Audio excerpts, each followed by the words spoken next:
فيصل يوسف بردفكي انجمن كردي انا كسيج قامشلو الكلمه كك فيصل بخيراتي هوني كانجي بجفن هونو آليدن بيانكي سپاس کاک دلبخوین والله جواندن استخوازم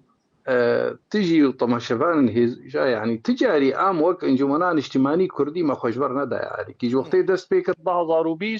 حتى سكني وحتى 2020 يكي ماج امريكان رجوت وقتي جوبر بيدان انه امام آمادنا وبيشتي ويجي جاراغو هفديتني ما تشيبون ب امريكانا ايش عبديري وادا نستاندنا يانجي اوروبيا وقتي هاتيه برسين ما قوت يم آمادنا جبو تشيجي ام آمادنا جبرغو مديتيه بيوستيك ملتي ما بي هيا برجوندي ملتي ما عم دبيرين مثلا يك هلوستا كردي دفي قناغي دا قال لك جرينجا جبو شركات يا ملتي ما وما في سوريا دا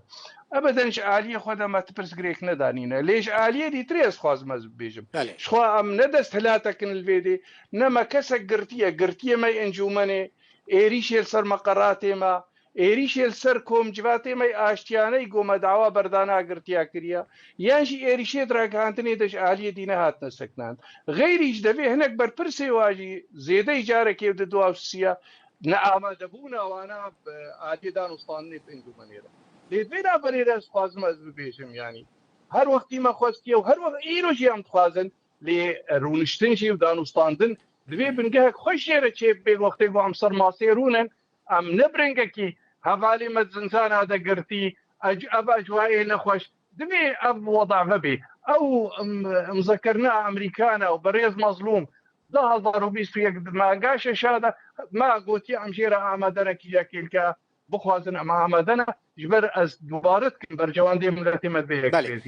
يك تبحث كاك فيصل تبحث قرتيان كر ريفابريا خسر عفوا كي جشتي درخست هفالين و سربس نهاتنا بردان او عفوا جو درخستيك ايجو يعني او ايجو او تبيجن تيروريست بون داعش بون انجمنان اجتماعي كردي هفالي قرتي خبات كرج بو ما في ملتي كرد وجبروا ما في ملتي كرد وخباتا وا يعني تشتكي وايد ترينينا نا تيروريستن الجوروي اساغو درخستي داعش وغيري وينا ام دبيجن ايرو بردانا واد هيا هر لحظه كي دو بنقاك جبو خرد كرناك هارو خباتا ملتي كرد ويك الوستا كرد يعني من خاص يعني هند حبسه دانا هند زندان دانا سربس نهات حتى في لحظه جو استرد اشتغل دوزده كاس هي زنزان هذا انا بلي ام نزان جارا نوسا واجي باشا اما نسر مساله دانستاندنان جارا داوی آلين امريكي كنجل جلوجيفيان وتشج ورا جوتن ابو دمك يعني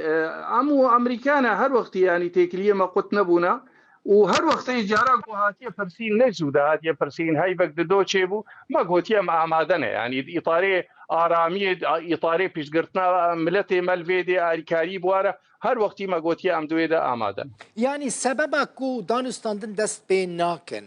گرتنا حوالی نوایا یعنی جی تشتکی دنه نها مثلا گرتنا حوالی ما نشانك نامك آلیه دیده اواگو هر وقتی هولدانی خودکن گو بخورتایی يعني الا السر انجومني يعني نشانك اواگو دبيشن دبي ام نوكا هفدوبن مثلا قرتني هر وقت نهات يسكناندن لي وقتي قرتنا بي وقتي رحتيها بي بيتر مروف برهات شي بيتر مروف كاريم لي خوش افرديني بيتر مروف كاري ويك هالوستا قملتي متخوازي ودوست خوازن ام كارورين او تشجواد خازن كاك فيصل او تشجواد خازن آلية بيانكي ينجي بيادي بهور بك يعني جاري تالي وقتي ام بهدور ونشتن 2020 وما كاريبو نرينا سياسيها بش بهدوره ولي بقرا كردي بلندياغو خدي بريار د مسئله كردي ده يعني مسئله ريبري تشتكي جوها تبي خستن وما جو تبي نا بسبب وينا دانستاندن سكني بن بهور بك تجي وايجو جوداريا متكن تشتكي ولو تشينا بو انجمنان اجتماعي كردي برحكي بربرسايتي برملتي خدا الى دانستاندن يعني اجعلي مدى تشتكنينا يعني مظلوم عبدي دبيجاد ما حيشتان ده احتمالك دانستاندن دست بي بكن في ما بي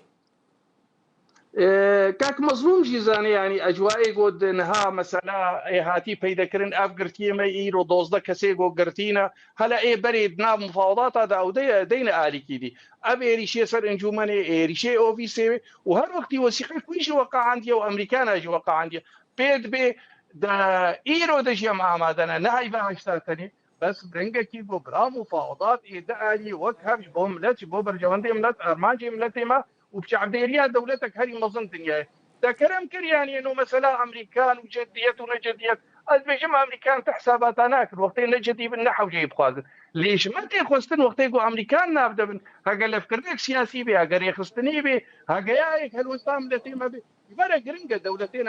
ابينا دولتين مظن وقت امريكا واوروبا تيدا والصبا اوجي شاهد بالسر وما في ملتي ما وقت بيجي في قرتنا